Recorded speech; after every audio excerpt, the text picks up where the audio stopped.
was a CPA before I started at the IRS. I started at the IRS in 1988. Any Internal Revenue agents in here? Any FBI agents in here? Anybody? Go ahead, stand up. I like to talk to you guys. I like to educate you. But in 88, I started at the IRS. I was there. I started off as a revenue agent. I ended up as a revenue agent. I just, went up several steps while I was there. I left in 95. Now, I'm going to tell you what went on while I was there, first of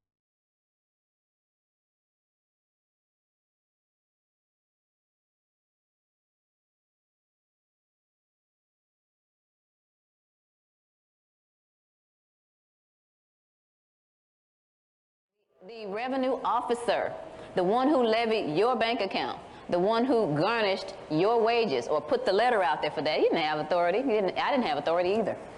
Some of you who are familiar with the Truth and Taxation hearings that we had in February, where I had a copy of my pocket commission, and I'm sorry I didn't bring it, but it says that I have the authority to do all this stuff, and then it has some certain codes at the bottom of them. And when you look in the Internal Revenue regulations, those codes mean I had a non-enforceable pocket commission. I'm flipping this badge out at you, sir. You need to give me your books and records now, And all that time I thought I had some authority and didn't have any authority.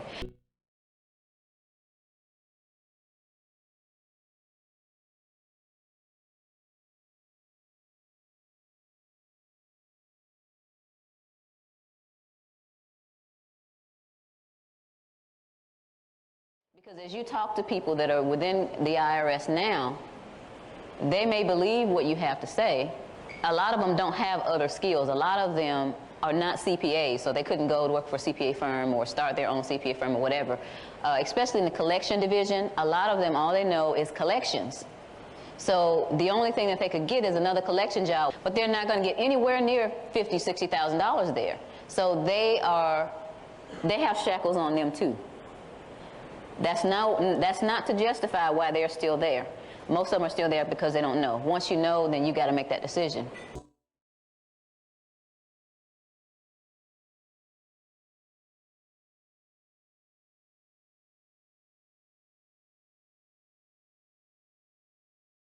As much as I found out that you all aren't required to file a tax return, and then I found out not only that, I didn't have the authority to ask you for that. So that was wrong. But the ATF was out there. That was another thing. That's another hint that I didn't know until I left and did the research. When there was a situation where there was a raid, where the Internal Revenue Service decided that they were going to take someone's property, whether it be their house, their car, their business, or whatever, then I noticed and didn't understand then why there were so many people there. I would look up and I would see my revenue officer friends, but I'd also see the ATF with their jackets on. And I'm thinking, oh, they must be getting ready to raid a really big business because they've got 15 people in here, and most of them aren't from the IRS, they're from the ATF. Why was the ATF there? They are the only ones that have enforcement authority.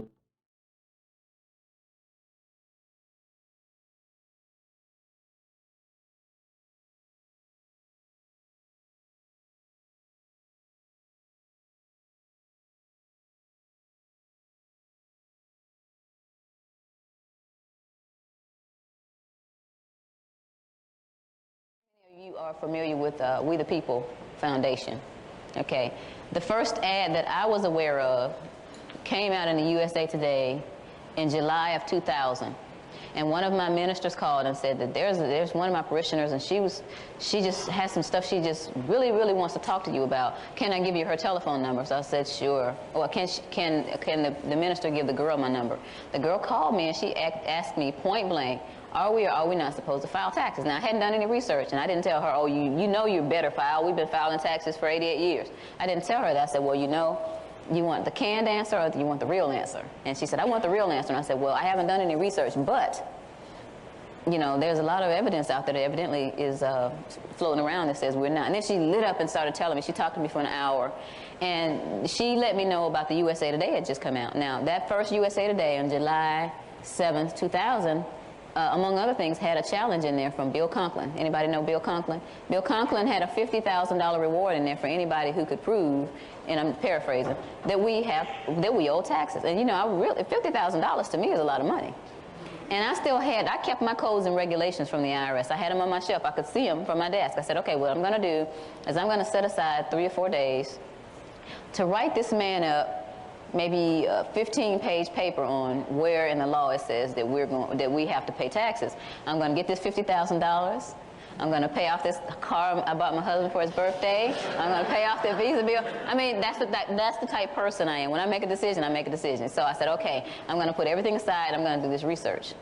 Now, 2 days later, I was doing like this. You know, because as I was using the real codes and regulations that we never looked at when I was at the IRS, I started seeing some strange things in there, some inconsistencies and some double talk and some triple talk and a lot of legalese. And I said, wait a minute, I am not able to prove this man wrong after 2 days. So I put it down, maybe a couple of days, and I got back into it. And then maybe after 2 weeks, I discovered this thing is a big hoax. And I started to do a lot of research. I started sucking up everything I could see. And I heard about Joe Bannister through the We the People paper. Joe Bannister was a criminal investigation agent for the IRS that had left. So we talked on the phone for a long time, and that's how I got to meet Joe Bannister. He's my CPA, and I'm his CPA. So if Joe Bannister has a problem in California, I'm on a plane. That's where we've got to be. We've got to stick together. We've got to stick together as a group because, number one, you all know that there's power in numbers. Number two, he can't be out there on his own. You know, they'll try to shoot him down, but if he's by himself, but if there are 50 of us out there, then they're going to be a little bit more careful about what they do, and they're going to be afraid. So that's how I started rolling with this information. I'm still in research mode. I don't have a lot of time to do research, but as much as I can get away with, I do, because my children are still preteens, and I am first a wife and a mother before all of this. So that's what happened.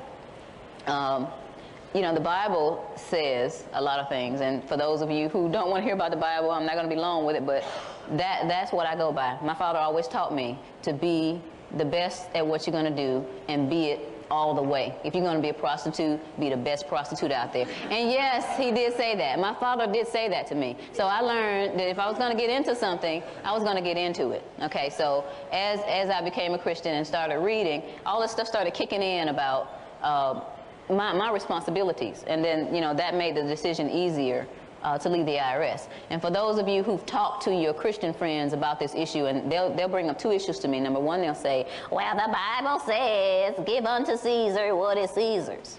Okay, my response to that was, this ain't Caesar's. Okay?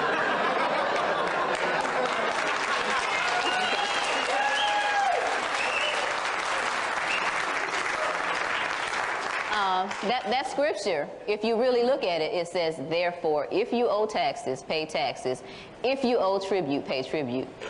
That if is there, and I don't owe it.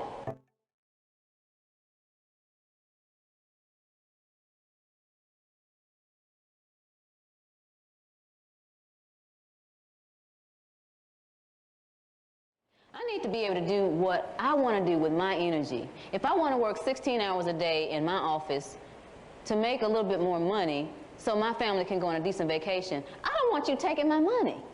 Educate those who are interested in doing something about it. You know, 9 times out of 10, it's that small business owner who the IRS is trying to suck everything out of. Federal taxes, state taxes, the self-employment tax and all. That's where you should start as far as your education is concerned. Those who feel like they have something to lose. Because if you got a W-2 and they're already taking 12 out, you're really not seeing it. But if you have to write a $12,000 check at the end of the year, then you're more apt to start paying attention to people like us, right?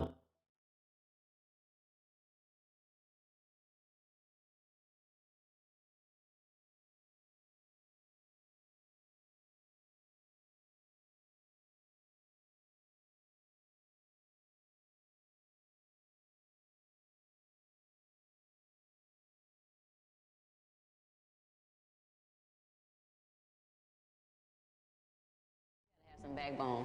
And if you're going to sit up there and read this information and hee-haw about it and get on the fence, just go somewhere and sit down. This is a fight. One of the things that I want to get across to you about levies and liens and all that stuff and W-4s. First of all, somebody asked about W-4s. Now, I haven't had to deal with the W-4 since I left.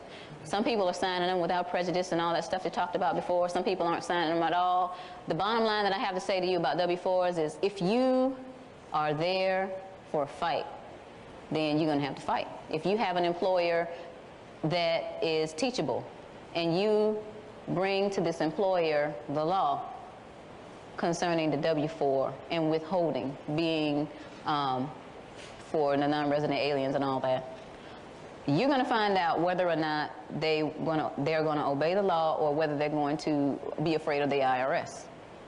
So you have to make a decision if they're going to be afraid of the IRS. Am I willing to go further with this, or am I going to acquiesce to some kind of a compromise? I'm not telling you what to do. Some people end up being fired because they refuse to fill it out, or they refuse to fill it out with anything but exempts. So it's up to the person. Am I willing to get fired and go find another job because this idiot will not listen to me?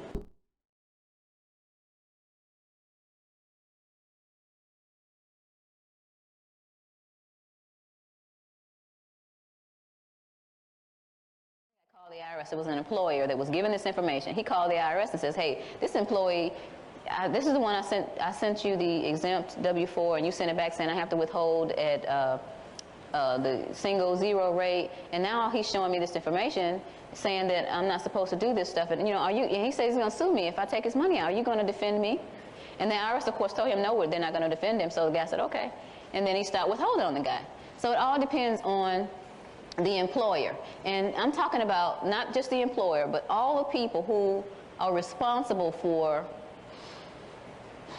whatever outlets the IRS is using to get your money. They need to be educated. The bank manager, the bank president, if you go in and educate these people, be nice to them. Hi, sir. My name is Sherry Jackson, and I've had an account here since I was 11. When my mother was a DeKalb County social worker, she started my account. I was 11 years old. It was a savings account, and then as I got older and got a job, I opened up a checking account here, and I've always had my accounts here. My first 2 cars that I financed here. And I wanted to let you know something. Here's some information I want to go over with you. This is a notice of levy. The IRS sends these things out. You may have seen one before floating around in here, but I wanted to let you know this is a notice of levy. This isn't a levy. And see, the real levy applies here. It says it applies to, you know, federal government employees, and some of these people that are at the bank aren't, you know, that you're getting these notices of levy, they aren't government employees. And also it's a notice of levy. A real levy, you have to have signed by a judge and no. So I'm just letting you know, if you get one of these notices of levy with my name on it, I would suggest that you not freeze my bank account or take any money, because I'll sue you personally and I'll sue the bank. I'm going to leave this information with you, sir, so you can go over it. If you have any questions, here's my card, so you can give me a call and I can give you further information and I can educate you more. But I just want to let you know that what you're getting from the IRS is not valid. I know a lot of people are scared. You know, they live in fear about the IRS and they think that everything that they get from the IRS is true. But see, here, I'm giving you this information and I'm letting you know that this is not true. This isn't a true levy, you know. So if you have any questions, again, let me know. But, you know, I would suggest that you not bother my bank account. If they send you a notice of levy on me, you can give me a call and we can go over this information and I can show you point by point what's wrong, again, if it's been a while. But, you know, don't take any money out of my account or I'm going to have to be forced to sue you in the bank. Have a good day.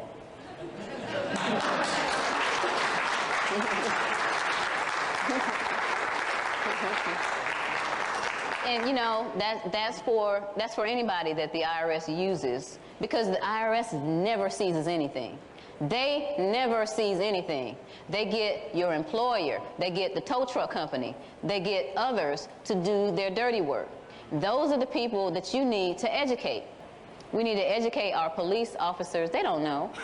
Educate our sheriff's departments, the deputy sheriffs, the police officers, anybody that you think in the end is going to have some influence. And even those people who are naysayers or might, you know, say you're crazy, what if they're on a jury one day? and somebody's put on trial for failure to file a tax return or something like that, they're going to know that there's something going on. They're going to remember you. So at least give them some information.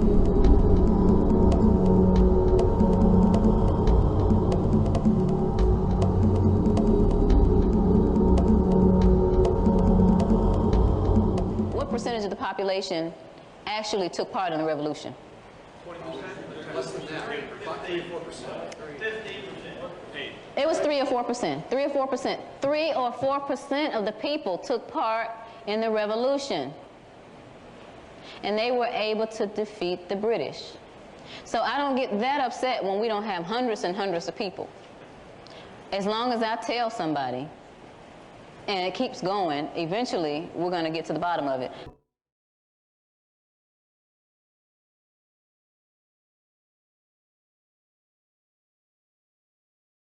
Rose has just come out with a video. How many of you have seen Larkin Rose's video? The video is superb. A 15-year-old will be able to understand who is truly liable for the income tax. It's done in computagenics. How many of you know about the VeggieTales? Okay. It's a kiddie thing. It's done like the VeggieTales, and the little people move around, and the IRS agent is trying to get the money, and he got this smile on his face thinking he's getting the money, but after Larkin explains everything, he gets this big frown and walks off. But you know what? He did it simply. He didn't sound like a raving lunatic, although he is monotone. Please do not eat a big dinner and then put this video in. But you know, with us who are already understanding, you know, you're going to be so excited when you see this video. His website for the video is different from his regular website, and it is theft, THEFT, hyphen, BY, hyphen, deception, DECEPTION.com. I wouldn't have my kids in the government schools. Now, my kids are in private Christian school. I tried homeschooling for a couple of weeks at one point. I am not graced to homeschool because I have 2 strong-willed children, and it didn't work out.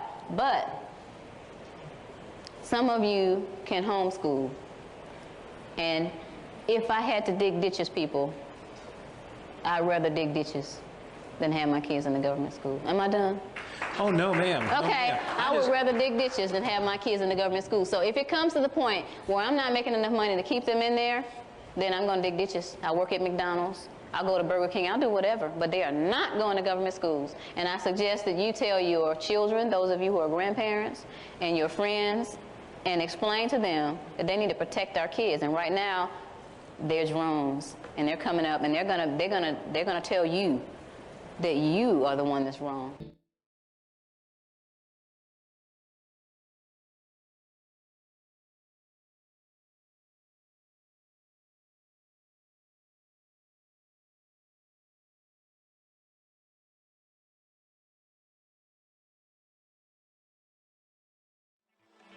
Questions for the Internal Revenue Service, for the Department of Justice, and for the Senate Finance Committee for their upcoming April 11th hearing, the hearing that we were banned from.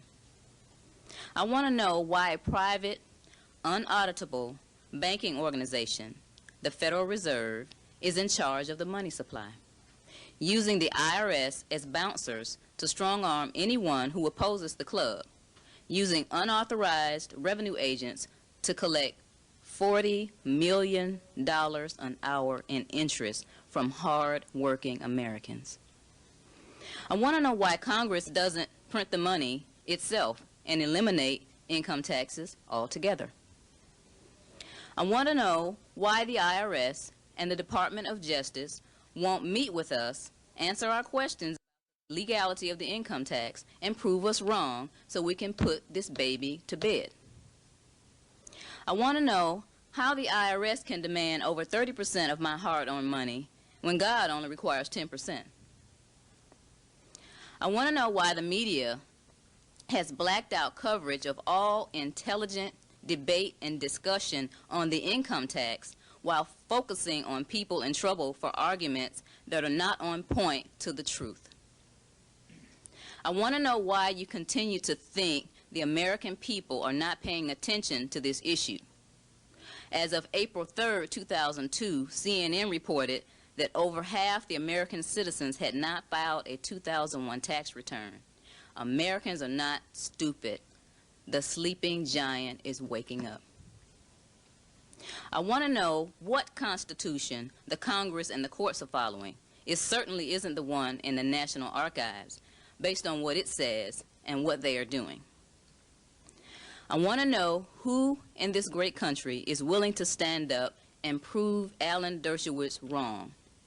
This guy is the Harvard law professor who says, we don't have any unalienable rights, that all our rights are subject to modification, that the government should not be chained by the Constitution because the government can do good things for people. Yeah, right, Professor. I want to know why there are people sitting in jail for failure to file when these questions have not been answered. Let them out until you show us the law. I want to know why, after physical slavery was abolished in 1865, how it is that I'm still a slave in 2002. I challenge the Congress, the press, law enforcement, and any citizen with a backbone to turn off the TV, put down the romance novel and the golf clubs for just long enough to demand the answers to our questions from Congress while there's still some faith in the system. Show me the law. Thank you.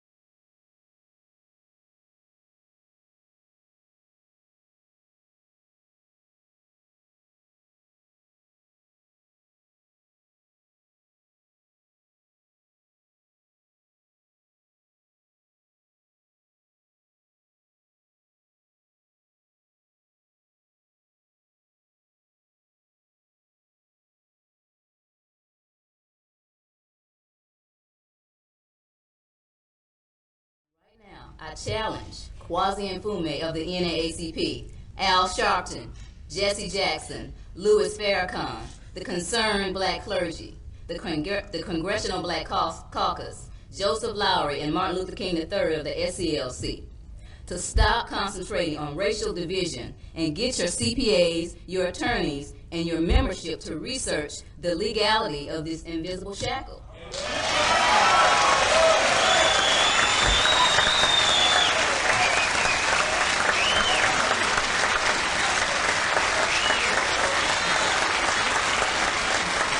It appears to me that this is a black and white issue, but there are those that are hiding behind shades of gray. They're calling us tax cheats, they're calling us fanatics, they're calling us weirdos. Now you can call me a fanatic, you can call me a weirdo, you can call me a kook, you can call me bad, you can call me dingy, you can call me Bozo the Clown. I don't care what you call me, but I have one question, and I challenge the media to ask it along with me and stop just quoting rhetoric. Where is the law? Show me the law.